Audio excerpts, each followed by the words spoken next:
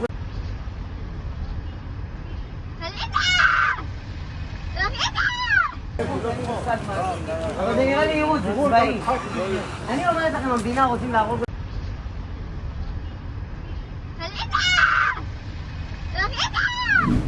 मोहतरम हजरात, इस रिपोर्ट को शेयर कीजिएगा, अपनी राय कमेंट में जरूर लिखिएगा। पूरी रात अपडेट दिया है। 30 दिन हो चुके हैं, सिर्फ एक दिन बीच में ईद की नमाज पढ़ने गया था। ऑफिस से ईद की नमाज पढ़ने गया। अगर आप वीडियो देखेंगे, बहुत लोगों ने देखी भी है और नोटिस भी किया है माशाल्लाह, कि ईद से 1-2 दिन पहले जो कुर्ता पहना था, वही ईद के दिन कुर्ता पहन के तुम्हारा भाई नमाज पढ़ने गया था और ईद की नमाज से सीधा फारिग होकर दफ्तर, ऑफिस से बाहर निकल ही नहीं रहे हम। ऑफिस का एक बच्चा है, लड़का है, बाहर के काम वही, खाना लेके आना, खाना लेकर जाना, किसी की तबीयत खराब हो गई दवाई लेके आना, कुछ भी करना। मैं तो अपनी हेल्थ बता ही नहीं रहा हूँ, क्योंकि कौम में ऐसे सुअर भी हैं बीच बीच में, बकवास कर रहा है, अपनी बातें करता है। अबे भाई, अपनी बात तुमसे ना करूं तो किससे करूं? 32 दिन हो गए, अपनी माँ से नहीं मिल रहा मैं, अपने घर नहीं जा रहा मैं, बाप से फोन पे भी बात नहीं हो पा रही है, क्योंकि बैक टू बैक खबरें, काम बहुत लंबा होता है। खबर एक तो आती है तो 10 की खबर आती है, 50 खबर आती है। 50 खबरों में से फिर ये देखना होता है हमें कि हमारे जो फ्रीलांसर जर्नलिस्ट हैं, उनमें से वो कौन सा पत्रकार है, वो कौन सा जर्नलिस्ट है जिसकी खबर ज़्यादा सही है। हम उन खबरों को पिक करते हैं, उन खबरों को क्रॉस चेक करते हैं, फिर क्रॉस चेक करने के बाद पूरा उसका नंबरिंग किया जाता है कि पहली खबर ये, दूसरी खबर ये, तीसरी। फिर इन तमाम खबरों में एक खबर कौन सी है जो हम थंबनेल पर, टाइटल पर डालें, फिर उसके बाद शूट करना, फिर उसके बाद एडिटिंग होना, फिर उसके बाद थंबनेल बनना, फिर उसके बाद सारे यूट्यूब पर उसके टैग्स भरना और उसके बाद वीडियो आपके सामने आना। ये जो लंबा प्रोसेस है ना भाई, इसमें तुम्हारे भाई की पूरी इन्वॉल्वमेंट है। तो वो घर पे बात होना, बार बार फोन आना, वो हो नहीं रहा है। तो ये जो मेहनत है, इसके बदले में आपसे मैं क्या मांग रहा हूं? नाइंसाफी कर रहा हूं मैं? बताइए, आप नाइंसाफी कर रहे हैं कि आप मुझे दुआओं में याद नहीं रख रहे हैं। दुआ के अलावा मैं आपसे कुछ नहीं मांग रहा हूं, सिर्फ दुआ कीजिए और अगर दिल कर जाए तो अपने फोन में चैनल को सब्सक्राइब कीजिए, और आपका कोई मोमिन भाई हो तो उसको भी कहिए कि भाई ये जो चैनल है रज़ाग्राफी, आप इसे सब्सक्राइब कर लें। ये खबर सिर्फ बताता नहीं है, खबर समझाता है, और आपको बहुत सारी चीजें क्लियर हो जाएंगी इंशाल्लाह। नौजवान देखेंगे, उनको फायदा होगा। हमारी कौम की बेटियां देखेंगी जो कॉलेज यूनिवर्सिटीज में जा रही हैं और जो बहक रही हैं। मैं सिर्फ ईरान इजराइल नहीं करता हूं, और भी खबरें आप जब देखेंगे, वो देखेंगी, तो वो जो गलत रास्ते पर आपके जो नौजवान बेटे बेटियां आज की जो जा रही हैं, उनको भी अकल आएगी। तो मोमिनीन से, वालिदैन से, माँ बाप से गुजारिश है मेरी कि अपनी नौजवान बेटी बेटों को, अपने नौजवान बच्चों को स्पेशली बोलें कि भाई ये तुम्हारा बंदा है, तुम्हारा भाई है, तुम में से ही है, जरा इसका वीडियो देखा करो। दिन में 24 घंटे में न जाने तुम आड़े टेढ़े काम कितने करते हो। बिटिया रील बनाकर नाच रही होती है, ठीक, हमारी कौम की बिनते हवा रील बनाकर नाच रही होती है, ट्रांजिशन के नाम पर कैमरे के आगे नंगी हो रही होती है, कपड़ा पहन रही होती है। अब समझ रहे हो, हिजाबी लड़कियां आज की ऐसी हैं कि सिर्फ यहां सर पर दुपट्टा बांध लिया तो ये हिजाब हो गया, बाकी नीचे सब खुला है तो भाई वो तब भी हिजाब हो गया। लौंडों को देख लीजिए, अश्लील और घटिया तरह की तमाम चीजें कर लेंगे, लेकिन कौम से, दीन से, दीनी बातों से, यहां तक कि दुनिया, उनको दुनिया में क्या चल रहा है फर्क नहीं पड़ रहा है। हाँ, उनकी बाबू ने खाना खाया है या नहीं खाया, इससे फर्क पड़ रहा है। औकात इन लड़कों की ये भी नहीं होती कि कल को माँ बाप के सामने खड़े हो कहते कि हाँ मुझे ये लड़की पसंद है, बाबा इस लड़की से मैं प्यार करता हूं, मुसलमान है, अपने कौम की है, मुझे इससे निकाह करना है। तवज्जो, इससे निकाह करना है। क्यों? बाबूजी अभी कमाई कर रहे हैं, कॉलेज में लौंडियाबाजी कर रहे थे, डिग्री खराब हो गई, नंबर कम आए, कॉलेज में लौंडिया फांस रखी थी, दोनों ने साथ में पास आउट किया। अब लड़के को तो 5 साल 4 साल लगेगा और उसके पास टाइम है भी। लड़की 5 साल में 2 बच्चे आएंगे, वही जो कल बॉयफ्रेंड था उसको मामू कहेंगे। ना ना ना, हंसने वाली बात नहीं है, बात में हंस लीजिएगा। यही होता है रिलेशनशिप फेल्यूर, कोई फेल्यूर नहीं, ये तुम्हारी गलती है। हर चीज का समय होता है।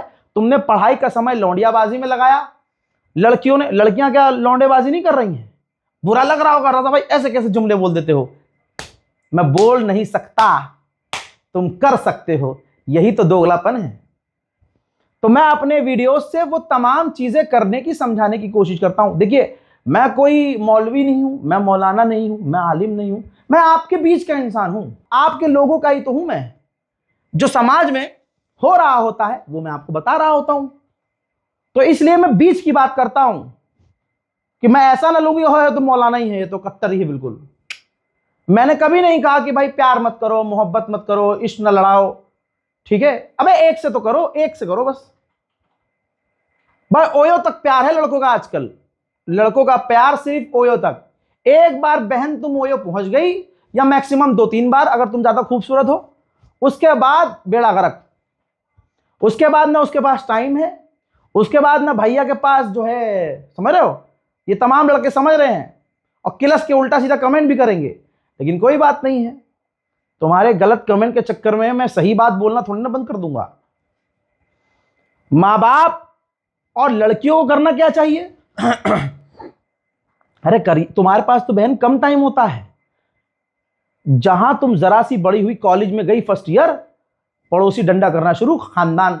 कहीं तुम शादी में गई, बिटिया अभी 18-19 साल की है, शादी में गई, फुप्पू ने कह दिया अरे शबाना बिटिया तो तेरी जवान हो रही है, कब करोगी शादी? करिए इनकी शादी करिए, कब करोगी?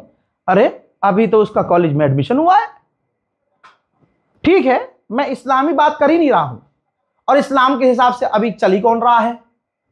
बुरा मत मानना, आलिम दीन भी इस बात को देख रहे हैं, लेकिन वो ना मेरी बात एक्सेप्ट कर सकते हैं ना डिनाई कर सकते हैं। जिगर चाहिए मेरी बात को कबूल करने के लिए, हाँ भाई ये बंदे ने बात सही की है। आप देखिए ना क्या चल रहा है, शादी करवा दो, शादी करवा दो, शादी करवा दो, शादी करवा दो, अरे बिटिया की शादी कर दो, अरे बिटिया की शादी कर दो। काहे के लिए? 150 रुपए की तुम्हें थाली खानी है और उसकी जल्दी शादी करवानी है, बस इसलिए। और हो सकता है तुम शादी में जाओ भी ना, और उसके बाद अरे बच्चों को पहले कुछ कर लेने दो यार, कुछ कर लें फिर आगे बढ़ो। अब भैया ना लड़की को पढ़ाना है ना लड़कों को पढ़ाना है, लड़कों को तो पढ़ना ही नहीं है। अब बिटिया को अगर पढ़ना भी है तो भाई वो पढ़े कैसे? उसको तो डंडा हो रखा शादी का, शादी करो। गलतियां दोनों तरफ हैं, और जिनसे दिल लगाना है उनसे बाजी दिल नहीं लगा रही, दिल लगा रही है निब्बों से, जो KTM उनसे दिल लगाएंगी। जिनकी औकात नहीं है कि घर में खड़े हो कहते कि भाई इससे शादी करनी है, 2 थप्पड़ अब्बा मारेंगे, पैंट में टट्टी निकल जाएगी, अब्बा छोड़ी। अरे फिर मोहब्बत किससे होगी? क्योंकि भाई लुक चलता है, मोहब्बत है लौंडिया को, हमारी बहनों को, लड़कियों को मोहब्बत है जिम वाले चिंपैंजी से। भाई जिसने छाती और तो ऐसी बढ़ा रखी है, सुई लगा के डोले फुला रखे हैं, और भाई 6 घंटा अगला जिम में रहता है, कर कुछ नहीं सकता। इतिहास गवाह है, जिम्मेदारी मर्द के कंधे पर होती है। ठीक, आजकल तो सरकारी और प्राइवेट का मामला ही खत्म हो गया। पहले हुआ करता सरकारी नौकरी, अब तो नहीं है। अब तो किसी की ढंग की प्राइवेट नौकरी हो तो बहुत बड़ी बात है। तो लड़के बेरोजगार घूम रहे हैं, आशिकी ज्यादा कर रहे हैं, और जो पढ़ा लिखा लड़का होगा, जो कहीं सेटल होगा, अच्छी नौकरी कर रहा होगा, मेहनत कर रहा होगा, वो आपको लौंडियाबाजी करता हुआ दिखेगा ही नहीं। अब जब वो लड़कीबाजी कर ही नहीं रहा तो किसी को अप्रोच कैसे करेगा? फ्लेक्स कर ही नहीं रहा तो किसी लड़की को अप्रोच कैसे करेगा? ऐसे लड़के होते हैं हीरा, हीरा। और ये जो हर जगह तुम्हें टकराए आते हैं बहनों, तुम्हारे डीएम में आते हैं, अस्सलाम वालेकुम, ईद मुबारक, लुकिंग क्यूटी पाई, ये तुम्हें हर 2 दिन बाद टकराएंगे ऐसे। इनके चक्कर में अपनी जिंदगी खराब मत करो, खुदा की कसम। ना ये शादी करेंगे, ना ये तुम्हारा स्टैंड लेंगे, न तुम्हारे लिए कुछ कर सकेंगे। इसलिए गोल सेट करो, और कभी बुरा मत मानना, मैं ये नहीं कह रहा मोहब्बत मत करो भाई, मोहब्बत आजकल देख के करो, देख के करो, मोहब्बत तो हो ही जाती है। अबे मोहब्बत वो एक झटके में जो आज के ज़माने में होती है वो सिर्फ ओयो तक ही होती है। मोहब्बत सोच समझ के करो। आजकल इस दिल को भी दिमाग होना चाहिए, ये वाला दिमाग तो है ही, दिल के अंदर भी दिमाग होना चाहिए कि तुम मोहब्बत जिससे कर रही हो तुम्हारी कौम का है, मुसलमान है, किरदार कैसा है, करता क्या है, समाज में उसकी कितनी वैल्यू है, क्या करता है भाई, वैल्यू गई भाड़ में। अरे भाई मुझे रख लोगे, संभाल लोगे मुझे, कितना कमा लेते हो। अब इसका मतलब ये नहीं रजा भाई फिर तो बेरोजगार, नहीं, दुनिया ऐसी ही चल रही है भाई। जब जिम्मेदारी कंधों पर आएगी तो सिर्फ आपकी बीवी की नहीं आएगी, माँ बाप को भी तो संभालना है, बहनों को भी संभालना है, अगर छोटा भाई है उसे भी संभालना है, फिर बीवी भी है, तो कमाना तो पड़ेगा भाई। भाग के शादी करोगी, किराए के मकान में रहोगी, और ऊपर से 2 महीना मजा आएगा तुम्हें, तीसरे महीने में किराया भी नहीं भर पाओगी, और फिर जो कलेश शुरू होगा पूरी जिंदगी। वो जो कल तक तुम्हें 3 महीने पहले तक बड़ा प्यारा लग रहा था, जिसके लिए तुम अपने वालिदैन को, जिन्होंने पाल पोस के तुम्हें बड़ा किया, तुमने छोड़ के चली गई, 3 महीने के बाद वही लड़का तुम्हें इतना बुरा लगेगा कि मैं बता नहीं सकता। मैं कौम को यही समझाने की अपने, इसीलिए मैं कहता हूं भाई पत्रकारिता नहीं करता मैं सिर्फ एक न्यूज शेयर करता हूं। मैं, आप मुझे मीडिएटर समझ सकते हैं, खबर, और आपके बीच एक मैं हूं, मैं फिल्टर करके सारे सच आपको दिखाता हूं, और अपने मैसेजेस के जरिए, अपनी खबर के जरिए, अपने वीडियो के जरिए पूरी उम्मत को, खासकर मेरे जो नौजवान भाई बहन हैं उनको कुछ कुछ छोटा छोटा पैगाम देने की कोशिश करता हूं। तो भाई इस रिपोर्ट को शेयर कीजिए, किसी बात को नेगेटिव मत लीजिए, यह हमारी भलाई के लिए, आपकी भलाई के लिए, आपके वालिदैन की भलाई के लिए, खासकर मेरी बहनों की भलाई के लिए बात की है मैंने। इस रिपोर्ट को शेयर कीजिएगा, दुआओं में याद रखिएगा। जय हिंद।